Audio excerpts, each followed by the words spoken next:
Hi, welcome everybody for another installment of our CD lecture series. Today we have Njoki Gitahi, who is currently a brand director at Envision and previously spent 8 years as a designer and director at IDEO. She has designed dynamic brands and user experiences for retail and academic clients, created interactive platforms for dialogue for public media and social justice organizations, and helped nonprofits and corporations envision the future of education and work. It's my pleasure to introduce her to you all today, and I'll let Njoki take it away. Thank you so much for being with us today. Of course. Thanks, Casper. Hi, everybody. As said, my name is Njoki. So I want to talk a little bit about my sort of journey into design, which tends to be a little different from a lot of the designers that I know. I came from kind of a non-traditional background, and then share with you just some of the projects that I've worked on, especially during my time at IDEO, that I was proud of, and that kind of helped me grow in a lot of different ways, sort of beyond graphic design into things like strategy, into things like content development and leadership, and then brought me to my position where I am now, which is working in-house at a company called Envision that designs product and collaboration software. And I'd love to hear, questions, probably easiest at the end, but if there's something that's like burning, just, jump on in. So let me share my screen. Get this to share. Awesome. Can everyone see this? Okay, cool. So, so basically this is about how I got here, which is, how did I go from basically someone without a background in graphic design at all into working at a well-known design consultancy, and now, again, like I mentioned, in-house in a product design company. This is kind of where it started for me. This is like old for when I was in like high school. I had sort of a mixed sort of split interests. One was art, so I was like kind of a geeky kid who was like in art club and loved taking art classes, drawing, things like that. But then I was also really interested in science. So I was also in like science club, and I just loved the hands-on nature of building things and sort of exploring scientific concepts. It was very tangible and kind of like satisfying. So when I actually got to college, I still hadn't made up my mind. I was like, I don't know which one of these I want to pursue. I went to a very pretty small liberal arts college called Amherst. And when I got there, I was like, oh no, I feel like everyone else kind of knows what they're doing here, and I don't. Amherst did not have a design program, which I didn't know I was interested in, right? But I did know when I got there that I was not interested in studio art. So they had art classes, and I realized, and I looked at the schedule, I was like, I do not want to spend 3, 6, 8 hours a week in the studio drawing, painting, things like that. So I sort of, took a step back and thought, okay, well, what else is there for me to do? And a friend of mine, actually my next door neighbor in my dorm, recommended that I take a geology class in the geology department. And I was like, okay, that sounds interesting. I remember vaguely learning about and kind of liking geology when I was in high school. And so that's what I did. I took the introductory freshman class, which was also called Rocks for Jocks.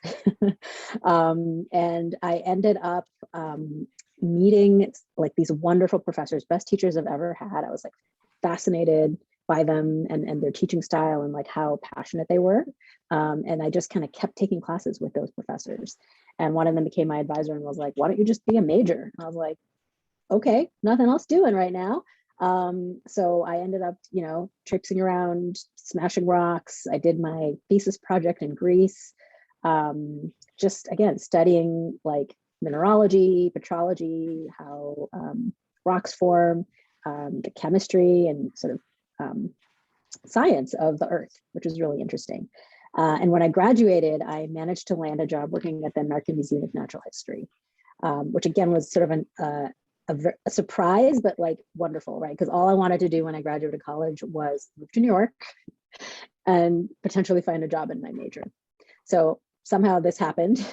I think the department secretary, was back in the day before, like, you know, digital stuff and email was going around, but like she literally photocopy things from like geology magazines in the back where the jobs are listed and like stick them in our mailboxes. And I happened to respond to this one.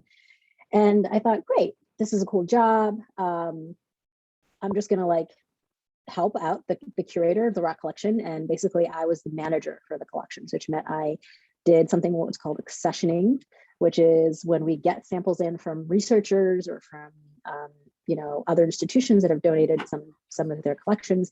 I was the one in charge of cataloging them, of storing them, of figuring out basically like, how do you make this collection, you know, museum official, and also make it accessible for other scientists who wanted to come and study. So we'd often loan things out to scientists who, you know, couldn't make the trip all the way to wherever, South Africa or China or whatever, and allow them to use the collection, you know, in their own studies, which was great.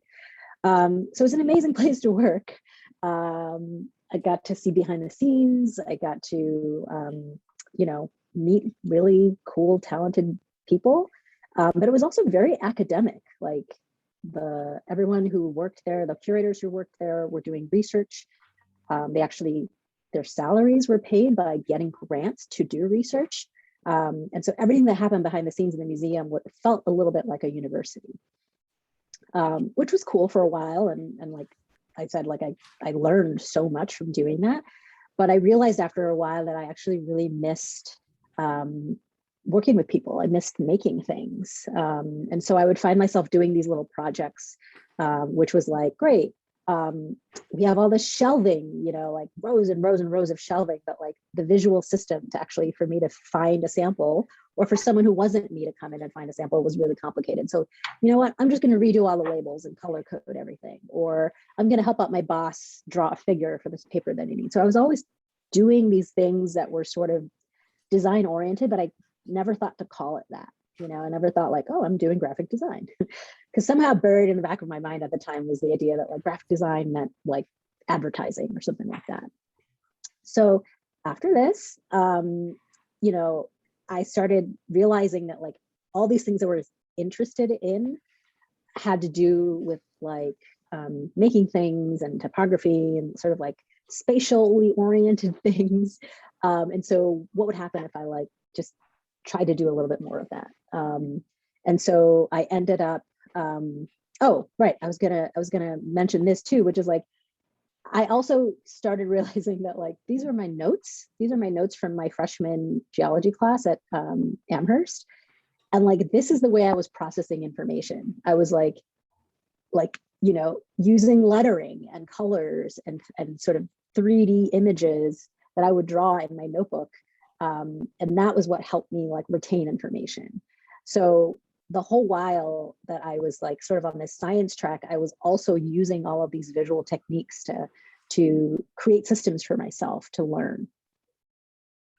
And of course, geology was just like utterly beautiful to me. The things that sort of drew me to it were like huge in scale, and they were like beautiful folds, beautiful minerals, things that fluoresced and had color. And I just thought like, you know, it like the more sort of aesthetic something, the aesthetic quality that something had, like a project we were working on or something we were looking at, the more interested I was in it. The more I was like, oh my gosh, how does that work? Or what makes that happen? So I think these things, visual and spatial thinking, understanding systems, relating sort of form to function, solving problems, right, using the scientific process, they were all things that I ended up realizing were like, that's what designers do. That's what graphic designers are constantly working on and thinking about. So towards the end of my time, or what I came to realize would be the end of my time at the museum, I took a summer intensive course at Parsons. It's like a 3-week summer thing. It was like me, I think I was, I don't know, 26 at the time, and like 6, you know, 19-year-olds, and I felt like the old person in the room. But basically we just spent 3 weeks like doing a crash course in graphic design. Here's how you use Illustrator. Here's how, you know, you go out and take pictures and find references. Let's make posters. Let's go to Coney Island and do a project. And I loved it. I thought it was super fun. And I realized like, oh, I think this is what I want to do. So I ended up creating a portfolio and applying to graduate school, which brought me to Yale. And the program there, I was admitted there as a prelim student. So it was sort of like a before you join the full program, you and a small group of people will sort of take a year-long crash course, and then join the rest of the crew. And it was really, really great and really, really challenging. I'm sure you probably heard a little bit about the Yale program.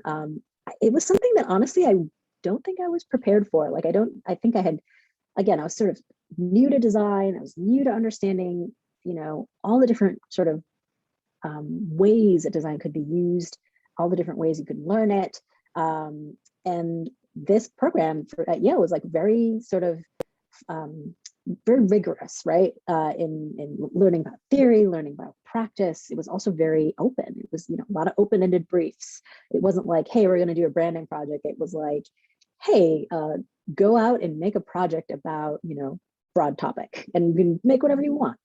And so that level of thinking, that way of sort of asking you to do projects, was initially really challenging for me, but it was amazing to see all these folks there who had so many different interpretations of what design was, what graphic design history was, what was formal, what was informal, all these fascinating ideas. And so I got a lot out of that program, but it was also, it didn't necessarily help me realize, like, what did I want to do with that, right? Like, okay, cool, you go through the classes, you get your degree, okay, now what, right? Luckily for me, I ended up doing an internship. This is a photo actually from our thesis projects at Yale. And I did an internship while I was there at IDEO, which is a design and innovation consultancy. And I had a really great summer there because I realized that part of what was missing for me in the Yale curriculum was like real world application of the things that I was learning. And I really enjoyed the idea of having like a very specific brief. Like, I actually like getting, a client comes to me and has a question about how do we, reinvent the automobile or something like that. And like all the different things that can come out of that, of which graphic design, right, is one piece, but then there's all of these other things about strategy, about audience, about understanding, is it even the right question?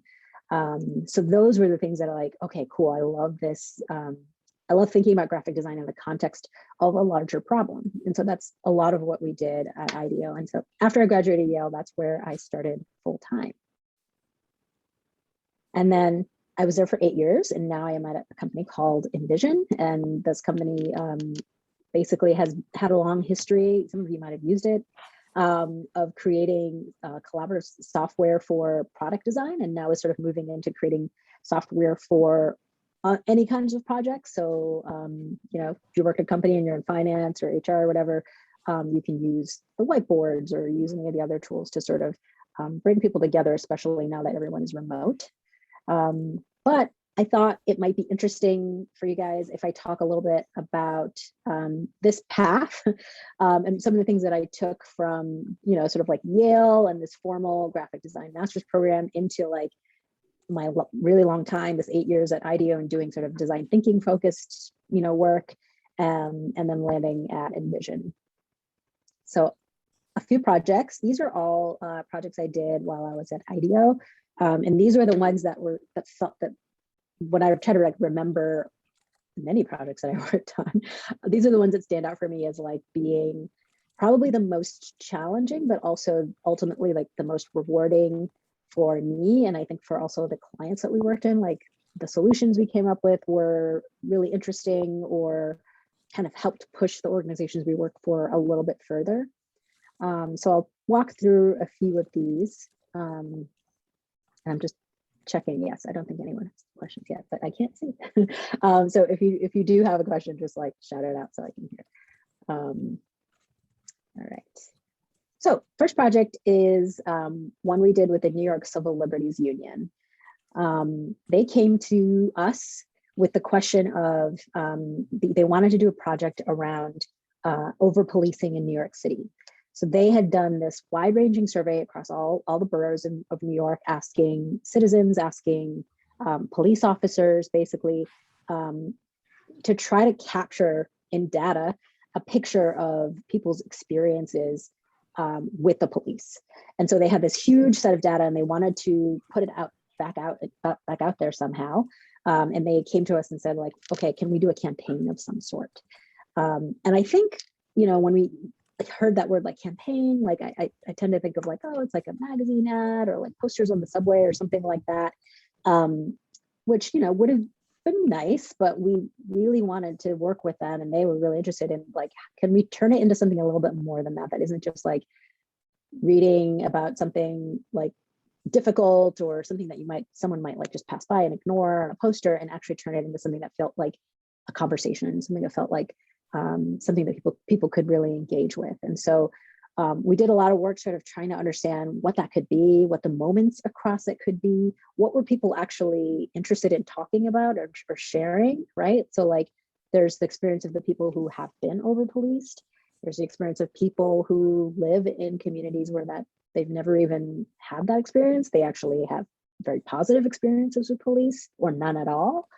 And then there was a desire to engage the elected officials who actually have the power to vote on bills, on put forward legislation that could change some of these things. So all of this was like in the orbit of this project. And so we started off just sketching and like tossing out ideas, and thinking about everything from, do we go out and like capture stories and put them in like some kind of device and deliver that to the mayor and like make a big deal out of it? Do we invite people to come and have conversations about this by creating sets of like little living rooms or coffee tables and different parts of the city?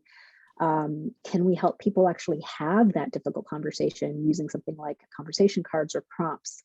And so we took those ideas early on and started looking outside for inspiration. Like, where else have things like this been done? What does public art, what does public engagement look like in New York City? Everything from Ai Weiwei to, StoryCorps. We were just trying to cast a wide net and thinking about the places where New Yorkers spend time or the things that actually grabbed their attention. And then we also started prototyping right away. We said, okay, cool. We have this idea that people seem to like about conversation cards. What do they look like? What are the prompts on them? How big are they? What color are they? How do they work? How do we get people to use them? So many questions. And honestly, the best way to solve them is just start making immediately, like that day. And that's what we tried to do. Every day on the project was like, what can we make today? What can we make today? And then we took the idea of like a set or some conversation kind of dialogue space, and we started building it out. So this is in our studio. This gentleman you see there in the white shirt, his name is Rafa. We basically like, he pulled down that black sheet and just said like, all right, cool, let's take some masking tape and like figure out like what this could be. This was the first iteration of like, great, there's a way, maybe does it feel like a home? How close, if you're having a conversation with someone, a fellow New Yorker, for example, is it weird to sit across the table from them? Is it weird to sit next to another group of people who are having a similar conversation? So these are all things that like we realized like we have to actually do it in order to find that out. And then we started like, great, okay, we can take what we learned there and start building a prototype. Like the idea here was like, can we build something that we can take apart and take to a different part of the city? If so, like, how big does it have to be? How would it come apart? All these things are just like, let's just make it. And then also, I think probably the hardest part of this process is like, are people actually going to engage? Are people actually going to want to stop and do this at all, right? So what we did is we went to Union Square, which is like sort of like crossroads of New York at some points, on a really hot day in the summer, and we put ourselves in the shoes of like trying to stop passersby and get them to talk to us. And it was really, really hard, right? Like, I'll admit, that's the last thing I want to do when I'm walking somewhere is be approached by anybody with like a clipboard or anything. I'm just like, nope, sorry, gotta go, busy. And so we had to like try to incentivize people. We're like, oh, here's a $10 gift card to Starbucks. Here's $10 in cash. Like, it's really, really interesting. But the conversations we did had taught us a lot about, you know, what people are interested in talking about, right? So some people had had experiences with police, some people hadn't, but knew, right, that there was a problem with over policing and did want to engage, but felt like that's not really my story, so I don't know how, right? And then aesthetically speaking, right, the question was, how do we communicate this, right, without relying on images of violence, without relying on the images of Black and brown people under duress, right? Like, I think these all felt like things that people knew were important, but did not want to actually engage with. Well, you know, whether you were on the side of some of the people who were being oppressed or not, right? Whether you were a police officer or not. So we had to think about like other ways of embodying the conversation without necessarily showing the reality of the conversation, if that makes sense. So that brought us to sort of abstraction, this idea of taking these moments and symbols of what those experiences are like, and figuring out, you know, like basically placing them in with a question, a prompt. So the hand, right? A cop stops in your neighborhood, what goes through your mind? The backpack, the image of like stop and frisk of right, young Black men being stopped for just having a backpack on. The bullhorn, right? All handcuffs, all these things. But then trying to juxtapose that with like, what's the question we're actually trying to ask? And how do we phrase the question so that anybody, whether or not they've had this experience, can answer it? Should police be in charge of school discipline? Whether or not you've had an experience with police, you could probably have an opinion on what that should be.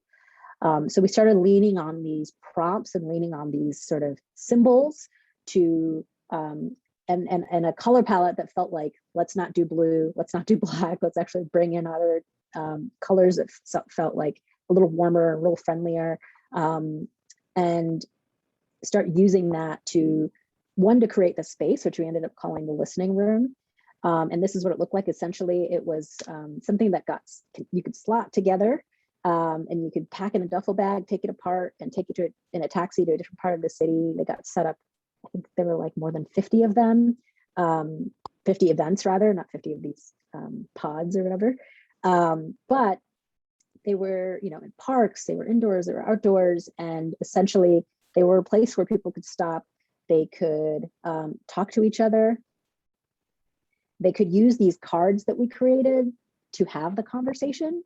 So the idea was like, you know, you would be talking to someone who maybe you don't necessarily know personally, who maybe sat down across from you, and you could have these open-ended conversations, like an example of justice that I've seen, or, you know, when I think about safety, a person who comes to mind is, right? So things that weren't necessarily around the trauma of having like a bad experience with the police.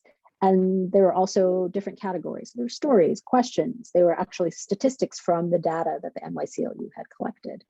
And there were also ways to speak out about issues. So these were all stickers that you could take and create these sort of custom postcards that got sent to the mayor. And then there was a whole campaign online, this website, Instagram, all that stuff. And what's great about this is that they were able to sort of do a campaign, do many months of this, engage people online, but then they're also able to strip the listening room and sort of reskin it for the next thing that they want to talk about, which is something that was like very intentional, of like giving them a tool to have these types of conversations and be able to do it basically in any neighborhood that they wanted to. So that was a fun project. Another one I'll talk about, this one is a little bit more like traditional branding. This was with Cornell College of Agriculture and Life Sciences. It was really interesting because the prompt was like pretty straightforward. I was like, cool, can you help us brand the college? And we're like, yeah, sure. What do you need? A logo? Do you know, collateral? What is it? And they're like, yeah, but we embedded in that is actually, we need a process to bring together our school, like to bring together the staff, the faculty, the students, and actually align around what our purpose is, what our mission is. And so like, that's a big conversation. And that is like, not just about the logo, right? That's about like who you are as an institution. So we began that by just doing a lot of research and trying to figure out like what the students' perception of the school was. It's an ag, it's, you know, people used to call it the ag school, and kind of from the outside, it felt like a little old fashioned. Like, do people even go to agriculture school, farm school anymore? Like, what does that mean to be in this college? What does it mean to go to Cornell and know about cows but not be in cows? It was really fascinating, because as someone who's on the design team, you have to really quickly immerse yourself in as many different sort of facets of the problem as possible, and kind of come to an understanding so that you can start to synthesize a lot of disparate and seemingly in tension perspectives about like who it is and like what the next step should be. And so we worked a lot with the administrators and the staff as well to help them align around like, what's even our message? What are we even saying? Like, we are like a modern school that's not just about agriculture, it's about business, it's about biology, climate change, all this stuff. And we want to make sure that we are honoring our past and honoring sort of our connection to Cornell, honoring the fact that we are partly a state school, but also looking forward to the future. And so there's a lot of just straight up like facilitation that goes with this, like helping them align around certain words or sentiments, or, you know, and then taking what they give you and turning that into like language, turning that into visuals. So there's a lot of prototyping here too, saying like, all right, what if we were to make a new version of your lookbook today? Here's 3 versions. Give us your feedback about which one's right or wrong. We actually had one of the professors who was in one of these like little, you know, faculty sessions, throw one of the versions of the book like away, like off the table, and go like, I hate this, which is great. It's good feedback. And that's what we're looking for, right? Like part of this is like, how do you ask the provocative questions so you can get to the heart of the matter? So it was a lot of talking, a lot of facilitating, a lot of feedback. And then you just start putting it into some kind of like grounding it, right? In like, what does this look and feel like? What does it look like if we create a system of graphics that actually starts to give each of the parts of the school its own expression? What if we put people's faces and stories front and center? What if we use photography to start to actually bring to life a little bit more some of what you see a lot of like sort of college stock photography? Like, what if it felt more interesting and actually gave people a new idea of what an agriculture school, traditionally agriculture school, might look and feel like? What if it was more sciencey looking? What if it felt more like more innovative, more like energetic, right? And it was really focused on like the incredible research that's coming out of CALS around agriculture and around, you know, breeding new types of food that can survive famine and that can yield more crops. Like, they're doing amazing things there, but it's hard to know. And so ultimately we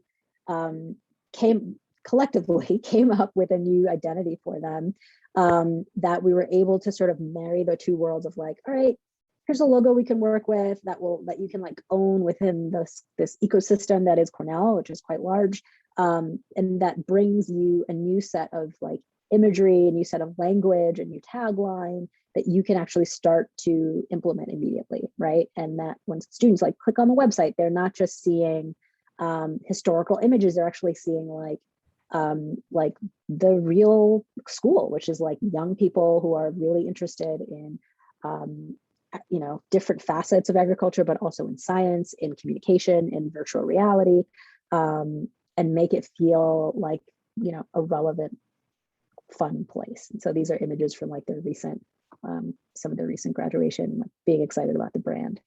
I will say, honestly, like, I don't think that it's like the most incredible thing that the team could have made visually, but it is the most appropriate thing for the client. It is the thing that like checked all the boxes that they needed and that they were able to execute and implement long-term, and that they still are, and they're still working on. So sometimes I think your measures of success aren't necessarily about like, you know, what ends up on like under considerations, brand new, like best logos of, but there's all these other things that are in the needs that are there, right? That your client needs, that the process, like all the stakeholders kind of have to like get together and like give a thumbs up on. I am going to skip this a little bit.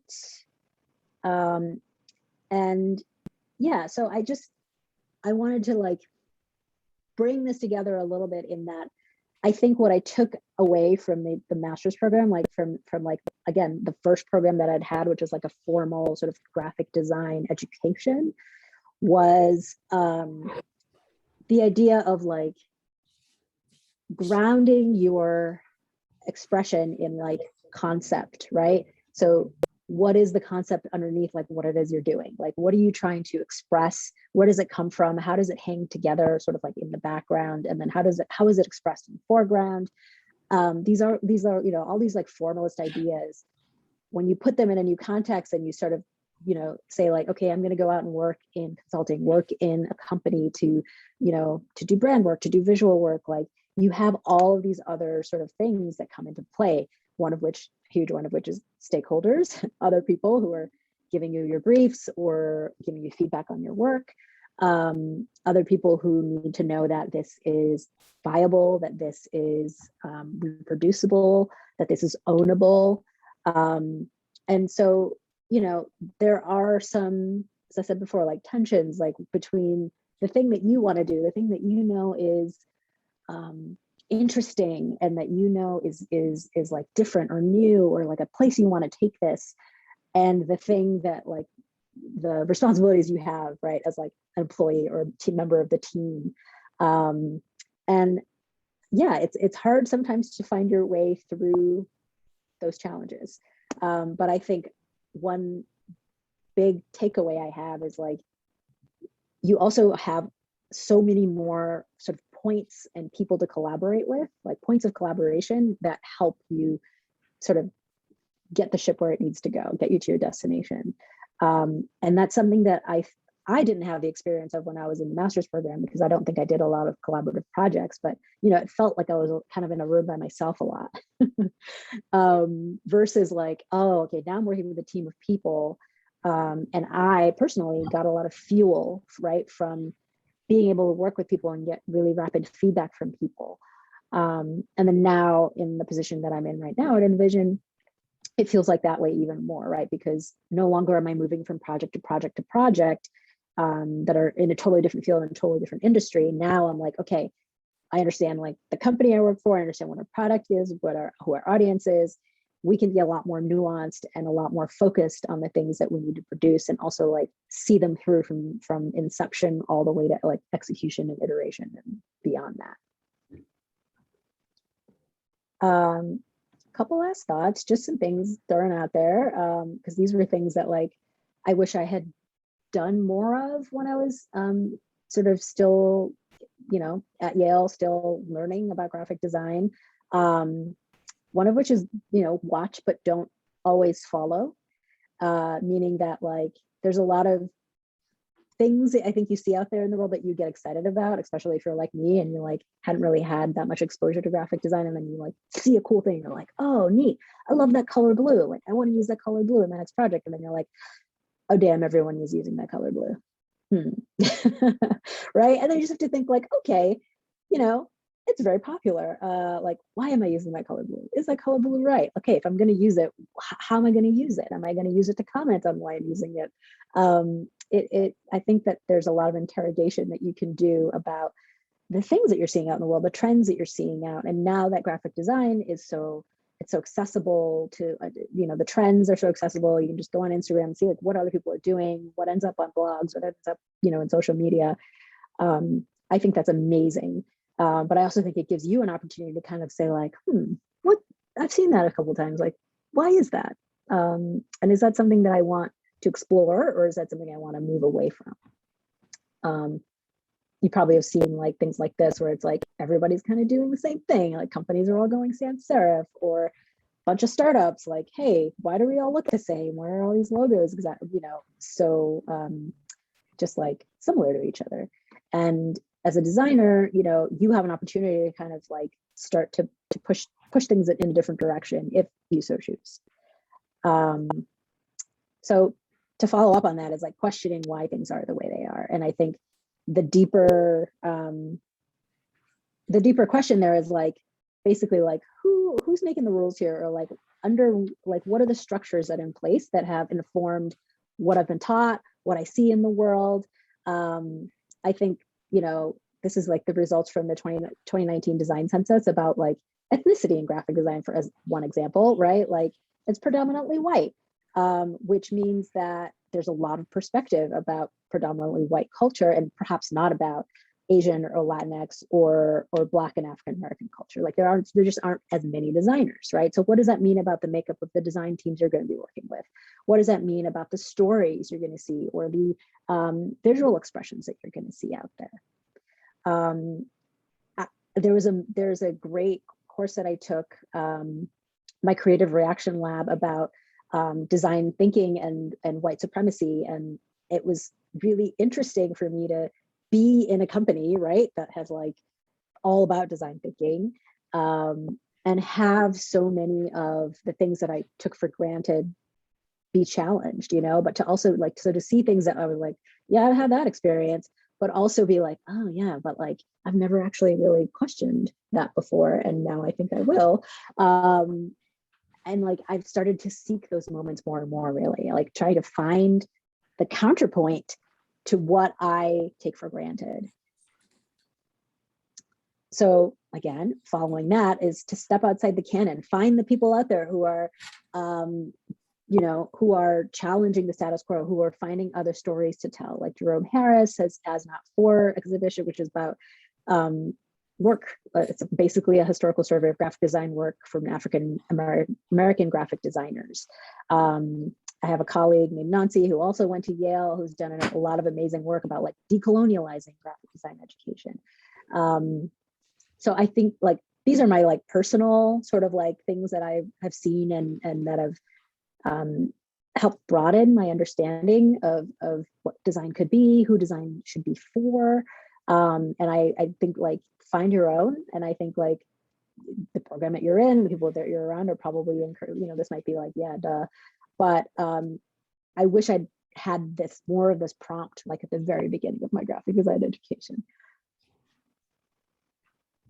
Yeah, and then just to end on this note, I love this book by Juliet Cesar. It's all about, you know, advice for like what is out there in the world in terms of graphic design careers. Probably very familiar with it. But she has this quote about like who becomes a designer, right? Designers are keen observers, lovers of useful objects, communications, messages, and experiences. They pay attention as they move through their day, possessing a hyper awareness of visual and textural world around them. They make connections, they ask questions about how those objects and messages work, what they are, what things look like, how they're made, and what they mean. And I just loved this as like a really great encapsulation of why, you know, often what brings people to design, like it's a nice sort of like nuanced understanding of, you know, why you do what you do, like what you could be doing more. And like if you're ever in doubt in terms of like, what should I do next? Or like, is this job right for me? Or I don't know what my next step is. I find myself coming back to these sort of like little things about like, will this role, will this decision help me do these things more? Will they help me pay attention more? Will they help me express myself or appreciate objects or whatever it is? You know, how is it sort of connecting with who I am and what I want to do and make and see in the world? So that's what I got. Thank you so much, Njoki. Yeah. I wanted to open up the floor to any questions, so you can either raise your hand and or ask your question, or you can put it through the chat. I wanted to maybe ask first, since you came from such a different background, basically from science and then going into design, I guess culturally, what kind of shocks did you have, or what were some things that I mean, you talked about it a little bit in the presentation, but I think that for many of our students, you know, sometimes design may be the first thing that they wanted to do. Other times they're doing design because of other reasons. And so I guess from your perspective, moving from one field into another, what allowed you to adapt to the situation, or what did you find most helpful since you were learning something totally different, totally new, and totally unexpected?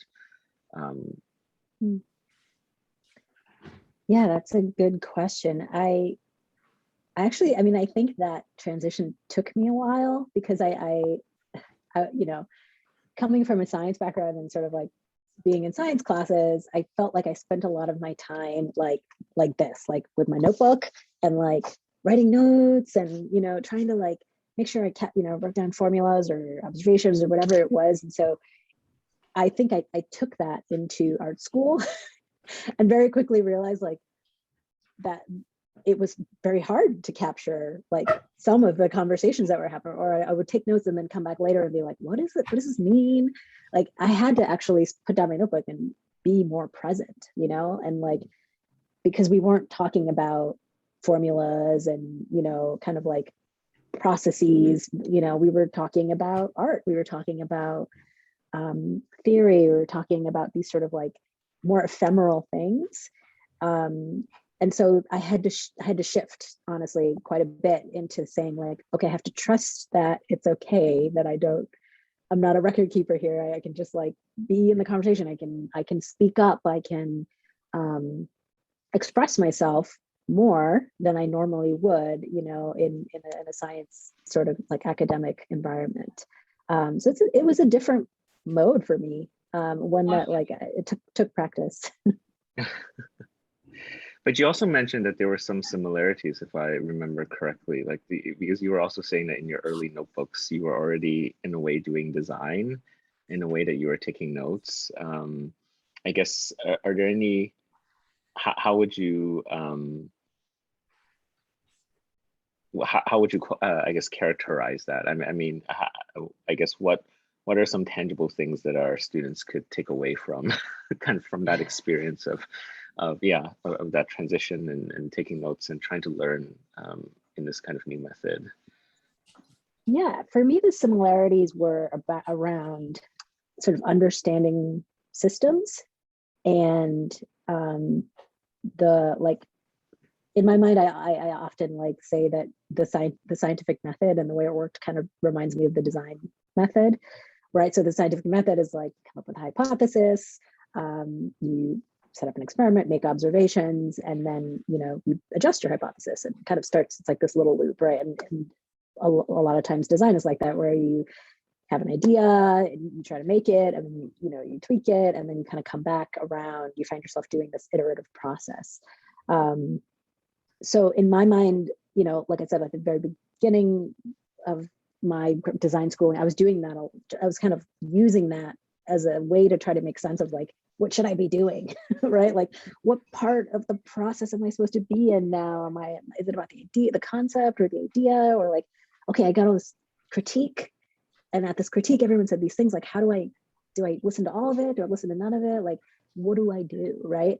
And so I would find myself being like, well, let's make a hypothesis. Like, I think, you know, this would be better if it had this kind of grid system. Okay, cool. Let's try that. And we would try that and see the outcome. And then, right. And I would just try to basically come up with a system for myself. And I think that understanding that connection of like what we were often doing, right, in experiments that I was working on, was figuring out from the data, like, is there a system here? Like, can we actually draw a conclusion here? I think that almost the reverse of that sometimes in design is like, you're taking a lot of disparate information, and as the designer trying to say like, how's this going to fall together, right? Like, how do I create a hierarchy, for example, to make sure that I'm communicating this correctly? How do I create a palette or a sequence, right, in a book, or of a set of photographs that actually tells a story of some kind. So yeah, in my mind, there's a thread through all of that. Yeah, no, definitely. Oh, let's see here. So we do have our first question from our audience. So Laura is asking, well, thanks so much for an interesting presentation. Could you talk more about the struggle of what you want to do versus what a client needs? Oh, this is an interesting one. I'm in a professional environment. I think often, like you said, it's not the best, but it's appropriate. How do you make the most of each project? Yeah. And I don't mean to, that shouldn't be your goal. That first part is not the best. It should be the best. That's a really hard balance to reach. It really is. I think it requires a couple of things. One is you are usually the expert in the room when it comes to like visual design, right? Like if you're on a team of people, if you're working with a client who's hired you, they're hiring you because like you're good at what you do and you know your shit. And so essentially what that means is like you are the like arbiter of what is good and what is appropriate. And you should be using your experience to help the client understand that, right? So part of it isn't just saying like, hey, I made this thing, it's really good, take it, use it, or I'm going to be offended, right? It's more like, let me tell you about how what I made will work really, really well and why. So like you actually have to start like being a really good storyteller about and bridging like these things that they came to you with, like these needs that they have, and this place that you are in, which is like, oh great, I have really creative solutions for that.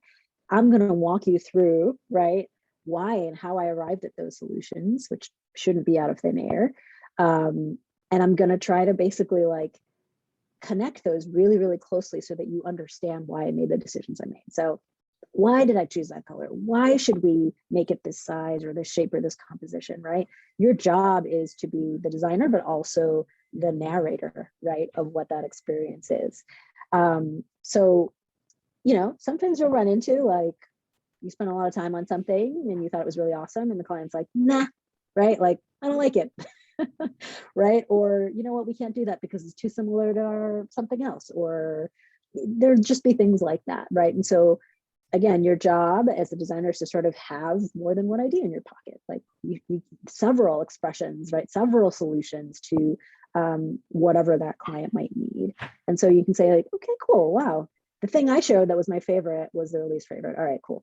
But I do know that this other thing I made will also work, and I'm also into it. So yeah, it's hard to navigate, but I think you can get there, and you can be, the more work you do sort of out in the real world, the more methods you will have in terms of like, how am I going to tell this story? How do I create enough options that I feel like there is a piece of me, I feel like there's a piece of my, whatever it is, aesthetic, passion, and everything that I'm making, right? You never want to go out there with a client with like 3 ideas and like you hate one of them, because they're going to pick that one. Well, that's very true. Yeah, right. They have a sixth sense. They have a sixth sense for picking that one. Exactly. So in a way, like there's an extra level to all of the design work you're doing, which is like, okay, I made this stuff. Cool. The next part of the job is, how do I make sure that I let the client understand why I made this stuff, and work with them, work together, collaborate on like figuring out like what decision we should then make. Could you actually unpack a little bit here in Laura's question too about the best versus appropriate? I know that you should strive, obviously the best thing, but what did you mean by that? Or if you, yeah. I'm just kind of curious, like, not putting you on the spot. That, like, yeah, no. I mean that like, let's say you make the 3 things, right? You make option A, option B, and option C. You are crazy about option A. You're like, option A is the best. So like I've never seen anything like it. It's the best thing I've ever done. Option B, you're like,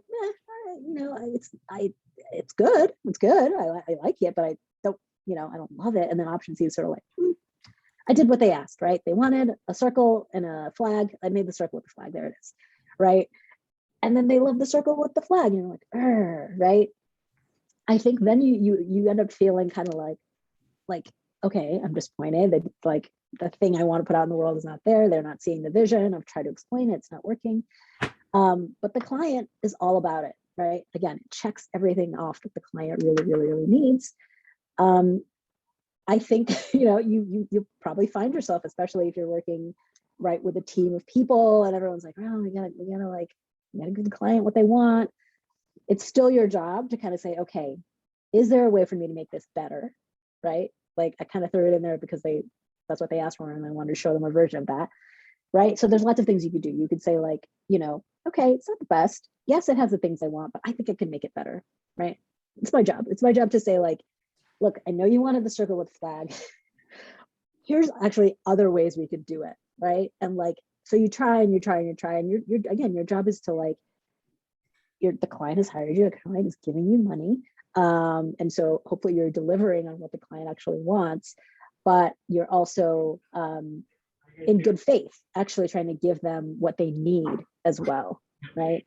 So there's a little give and take there where you're trying to figure out like, okay, how can both of us at the end of the day, like be proud of this work?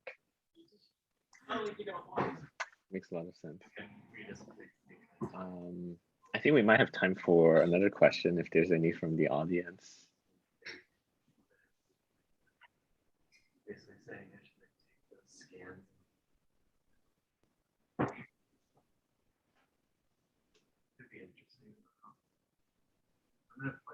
It's okay if there isn't.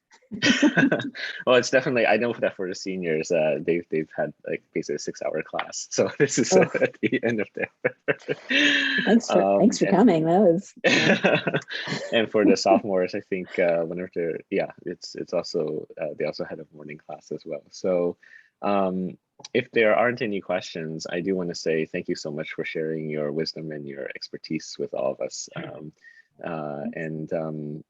Yeah, it was really fascinating to see that transition in that journey from one field to another. And so I hope that all of the students sort of get something out of it, because they're always constantly learning. And what I really loved most about your presentation was through different stages, you were always trying to acquire and learn new things and pivot at every turn. And so I think that's something that all designers, especially the ones that are graduating, will have to encounter very soon. So yeah, thanks for having me, and good luck to everybody. I know, it's coming to the end of the semester, so there's a lot going on. So good luck with it all. Thank you so much.